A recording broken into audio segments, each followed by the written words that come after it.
هتظل لعنة رحمة وأميرة وآية تطاردك لحد نهاية حياتك انت وعيلتك، لان انت استغليت فقرهم باعترافاتك. لما قلت انا اعترف ان استغليت حاجتهم وحياتهم ومأساتهم لممارسة معهم الرذيلة. النهاردة معانا مرافعة النيابة اللي كل بيسأل عنها، لانها كانت جلسة سرية بطلب من المحامي للمتهم، بطلب من المحامي ان جلسة سرية عشان خاطر زين لاخر حياته ما يفضلش فاكرها، رغم ان زين عمره ما هينسى شكل والده وهو بيتمسك، شكل والده وهو بيحاول يهرب من اوضته وان الحكومة جابته. زين مش هينسى، ولو نسى المجتمع هيفكره، لان مجتمعنا ما بيرحمش للأسف، وده عيب. معنى كده انا مش بتحامل على زين عنده 9 سنين، مين يقدر ان هو يتحامل او يكون مثلا عنده طغينة؟ بس انا بحاول اوصل رسالة ان الجلسة السرية دي لازم الكل يفهم كان غرضها حاجة واحدة بس، الخوض في اعراض الضحايا، ملهوش علاقة زين كان مجرد كوبري للوصول لغاية للمحامي في نفسه. القاضي مرافعة النيابة اطاحت بكل شيء. النهاردة في الحلقة بتاعتنا دي هنجيب لكم مرافعة النيابة كاملة، وهنجيب لكم كلام القاضي لكريم سفاح تجمع الخامس، وهنجيب لكم رد عليه كريم ايه. كل الناس بتسأل واحنا علينا البحث، ونجيب لكم الحقيقة كاملة. اتمنى منكم قبل ما نبدأ الحلقة بتاعتنا الدعاء للضحايا، فهم فامس الحاجة لدعائكم. انا كنت دايما ما بقولش الكلمة دي غير في قضية واحدة، قضية محمد عادل ونيران اشرف الله يرحمه. متنسوش ان النهاردة السنوية لمحمد عادل، ونير اشرف كانت في الشهر ده برضو قبليه بحبة بسيطة، او سوري بعديه بيومين. بتمنى لكم الدعاء ليهم بالرحمه. واهلا بيكم على قناه العيافه في حلقه جديده من قضايا الراي العام، وبالاخص قضيه سفاح التجمع الخامس ومرافعه النيابه في اول جلسه ليهم. نبدا. وخرج المتهم من قفص الاتهام، ووجهت له النيابه سؤالا عن عمله، فاجاب مدرس انجليزي، وعن محل اقامته قال مقيمه بالتجمع الخامس، وواجهته بارتكابه جرائم القتل الثلاثه، فلم يرد المتهم. فقال القاضي له اعترفت في تحقيق النيابة؟ فقال لا، وثبت القاضي انكاره بجح.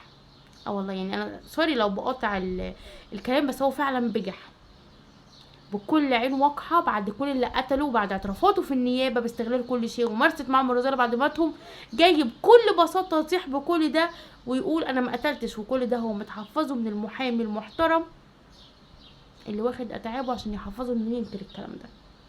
نكمل.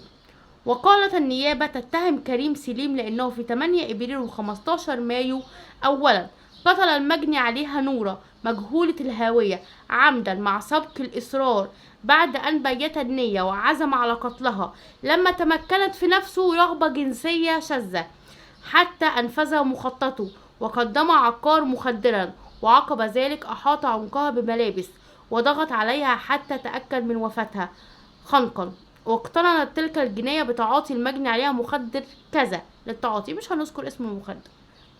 ثانيا قتل رحمة أحمد صابر عمدا مع سبق الإصرار، وعقب إزهاق روحها تجددت لديه تلك النشوة في معاشرة الموتى، وذلك عقب تقديم مخدر لها سألها روحها، ومعاشرة شاذة في إيديه فاضت روحها الله يرحمها. وارتكب جريمة الإتجار بالبشر بإقامة بأويها بسكنه واستغلالها جنسيا لحاجتها للمال والإقامة، وأعطاها جوهرا مخدرا كذا، برضو مش هنذكر اسم المخدر، في غير الأحوال المصرح بها. وقتل أميرة أشرف عبد الله طلبة عمدا مع سبق الإصرار، عقب أن عمد على إزهاق روحها وقدم لها عقار مخدر لإعدام مقاومتها. نركز في النقطة دي، يعني معنى كده ان اميرة كانت هتقاوم، يعني اميرة ما كانتش عارفة اللي هيحصل، يعني عند اميرة لغز. مادام النيابة حددت النقطة دي ان هو عطاها، يعني هو في بقية الضحايا ما قالش عطاها مخدر لعدم مقاومتها، في الجريمة او في اميرة بالذات ضحية اميرة قال عطاها مخدر لعدم أو إعدام مقاومتها، وحتى خارت قوتها خنقا بالجيافتة حتى فاضت روحها. واقترنت تلك الجناية بأن قدم المجني عليها للتعاطي بغير مقابل، مخدرا في غير الأحوال المصرح به قانونا. رابعا، هذا بقصد التعاطي كذا والحشيش. مش هنقول طبعا ايه نوع البرشام الاول، مراعاة ان في ساعات ممكن مراهقين يسمعوا المخدر او حد عايز يقوم بمصيبة، لان النفوس المريضة كتير يسمع اسم المخدر فيحاول يدور عليه ويشتروه. مفيش اكتر من بياع المخدرات، والمخدرات دي يعني كتير. وتطالب النيابة بتطبيق مواد الاتهام الواردة بأمر الإحالة. يذكر أن النيابة العامة أحالت المتهم عقب التحقيقات التي بدأت بورد أخطار للنيابة العامة بالعثور على جثمان لسيدة مجهولة ملقاة بطريق 30 يونيو بدائرة محافظة بورسعيد. فبادرت النيابة العامة بالانتقال لمسرح الجريمة لمعاينتها والمناظرة الجثمان، وأصدرت قرارها برفع البصمات العشرية والتصوير الجنائي لجثة المجني عليها وصولا لتحديد هويتها. وندب الطب الشرعي لتشريح الجثمان، وطلب تحريات الشرطة التي توصلت إلى تحديد شخصيتها وشخصية قاتلها الذي تعرف عليه واصطحبها المسكن بدائرة قسم شرطة القطامية لتعاطي المواد المخدرة، وحال وقوعها تحت تأثير تلك المواد قام بقتلها والتخلص من جثمانها بمكانه والعثور عليها. فأمرت النيابة العامة بضبط وإحضار واستجوبته. أقر في التحقيقات من اعتدى التعرف على الفتيات واصطحابهم لمسكن لممارسة أفعال جنسية غير مألوفة والتعاطي المواد المخدرة معهم ومعاشرتهن جنسيا.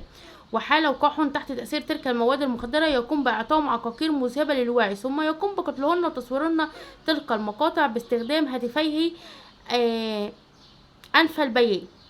وأقر بواقعة قتل المجني عليها التي أيدها فحصها وتفريغ النيابة العامة للهاتفين، حيث أسفر ذلك عن وجود مقاطع فيديو يظهر بها المتهم حالة تبين أفعاله الجنسية غير مألوفة مع الجثمان المجني عليها. آخر سطرين ان هو تبين من هو انكر طبعا كل النيابه قالته. فالنيابه قالت غير كده في دليل. ايه هو الدليل؟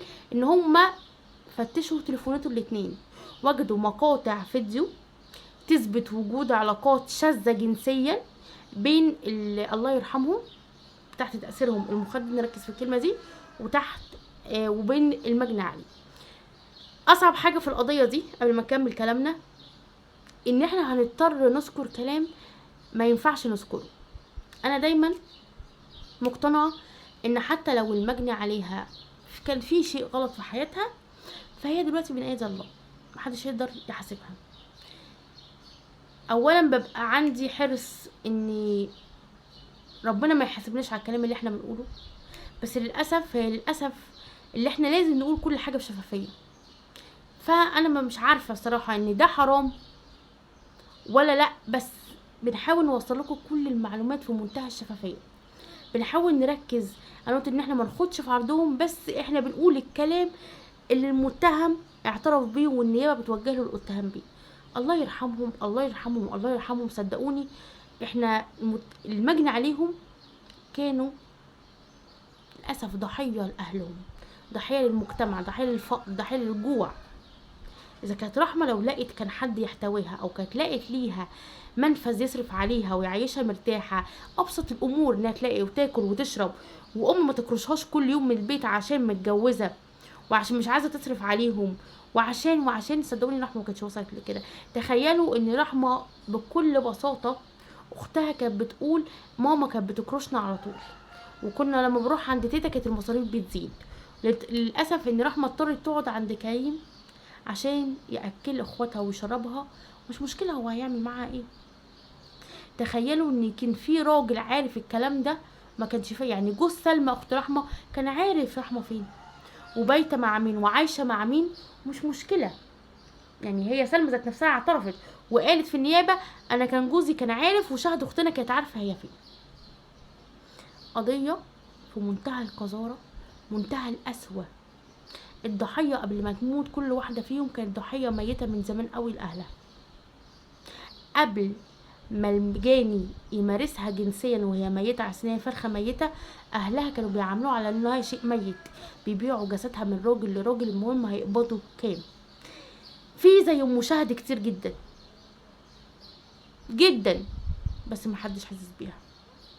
اتمنى ان الحكومة تشد شوية على بياعين المخدرات وعلى العشوائيات، وان احنا ما نشوفش ده في مجتمعنا، وان يا ريت المناطق المحترمة اللي تلاقي بيت دعارة او بيت بيطلع رجالة بشكل مهول وبنات كتير تبلغ عنه. الناس دي مش محتاجينها في وسطنا. المفروض ان احنا بنتطور لقدام، وان احنا بنرتقى بمجتمعنا، وان احنا بقى عندنا ثقافة الفكر ان في حاجات كتيرة عيب وما يصحش وما ينفعش. وان احنا بقى عندنا دلوقتي يعني الطفل زمان اللي كان عنده حتى 16 سنة ما كانش بيفهم ماما وبابا اتجوزوا ازاي وخلفوهم ازاي. انا هتكلم بكل صراحة. دلوقتي الطفل اللي عنده 9 سنين هو فاهم هو اتجاب ازاي، وايه اللي حصل بين ماما وبابا، وانا المفروض اعمل ايه. فالمفروض في اطفال لما تشوف جالك طالع من عنده نازل رجاله وستات ويسمع اصوات مش كويسه، انت كده بتبوظ بيتك واسرتك قبل ما تبوظ المجتمع. حافظوا على نفسكم وحبوا نفسكم شويه، ارتقوا بمجتمعكم، ومش كل واحد يقول انا مالي ما اللي يحصل يحصل. انت حر لم تضر، بس مش في حاله ان في ضرر للمجتمع كله. شكرا ليكم، اتمنى ما كنتش طولت عليكم، وهستنى رايكم في اللي بيحصل وفي نوع النيابه المحترمة دي، واستنوني في حلقات تانية وقضايا تانية على قناة العراف.